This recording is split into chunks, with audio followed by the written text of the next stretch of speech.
살다 보면 한 번쯤 이런 생각을 하게 됩니다.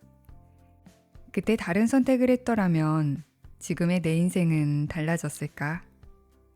저도 가끔 그런 생각을 해요. 어쩌면 지금과는 전혀 다른 삶을 살고 있었을지도 모르겠다고요. 그런데 리스본행 야간열차라는 책을 읽다가 또 이런 생각이 들었습니다. 어쩌면 후회라는 감정은 착각일지도 모르겠다. 이 소설의 저자인 파스칼 메르시어는 사실 소설가라기보다 철학자입니다. 본명은 페터 비에리.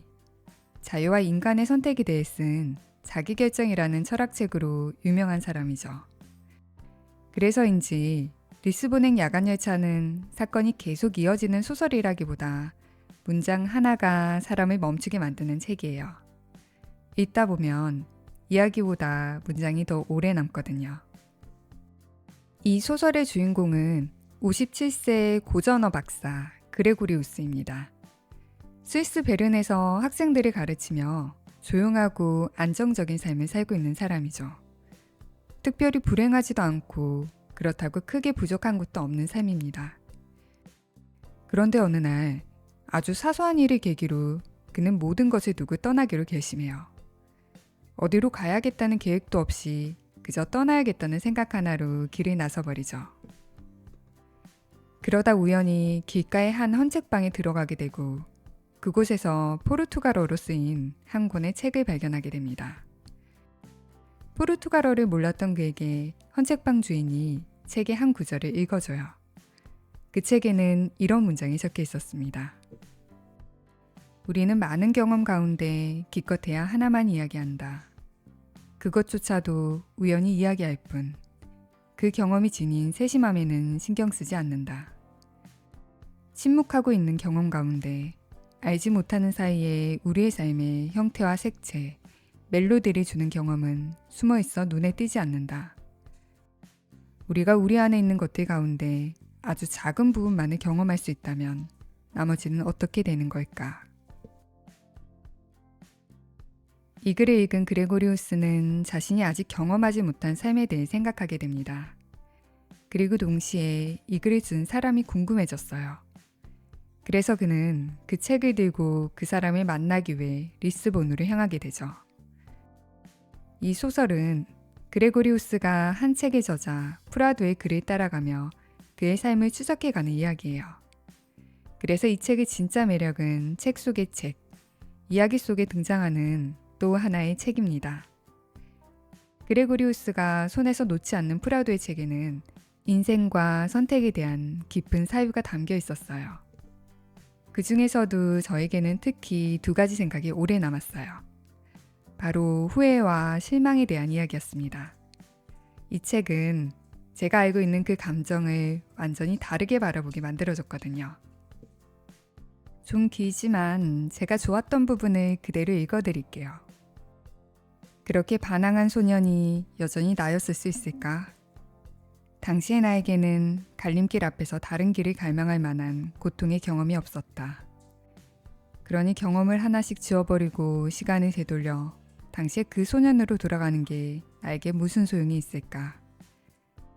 내가 지금 원하듯이 그때 다른 방향으로 가려고 했다면 모자를 들고 있던 소년은 나와는 아주 다른 사람이었어야 한다.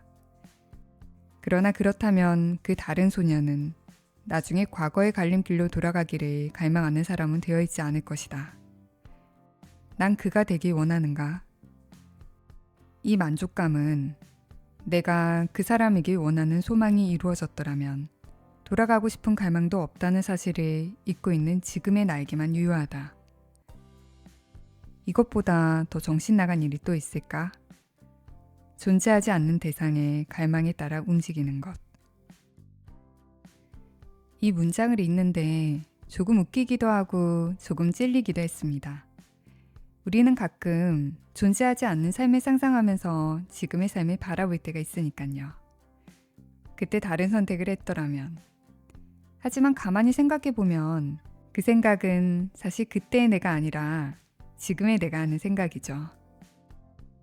지금의 경험과 지금의 시선으로 그때의 나를 바라보고 있는 거예요.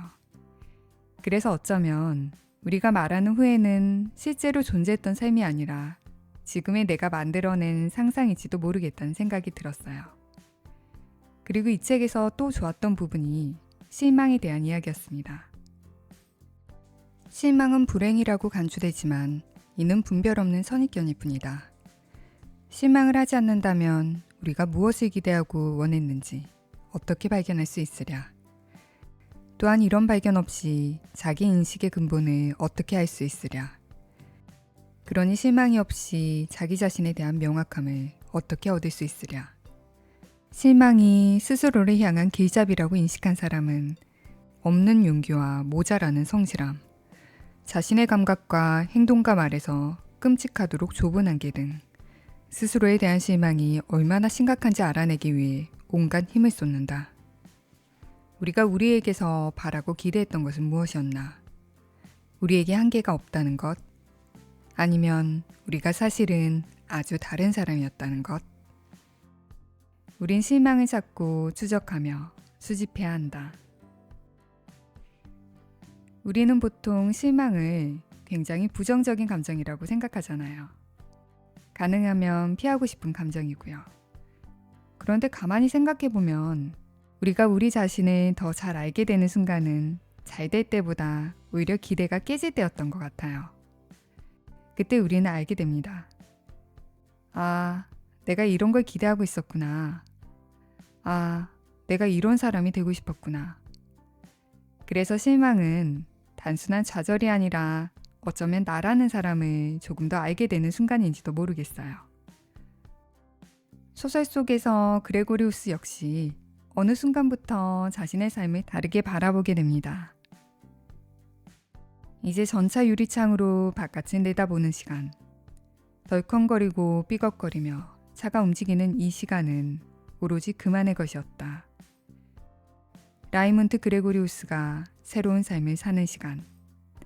3주 전 그는 이곳에서 차를 탈 때 베른의 어린 시절 골목을 지나간다는 느낌을 받았지만 이제 그는 오직 이곳 리스본의 거리를 지나고 있었다. 어쩌면 삶이라는 것은 아주 거창한 변화가 아니라 이렇게 어느 순간 자기 삶을 조금 다르게 바라보게 되는 그 순간인지도 모르겠어요.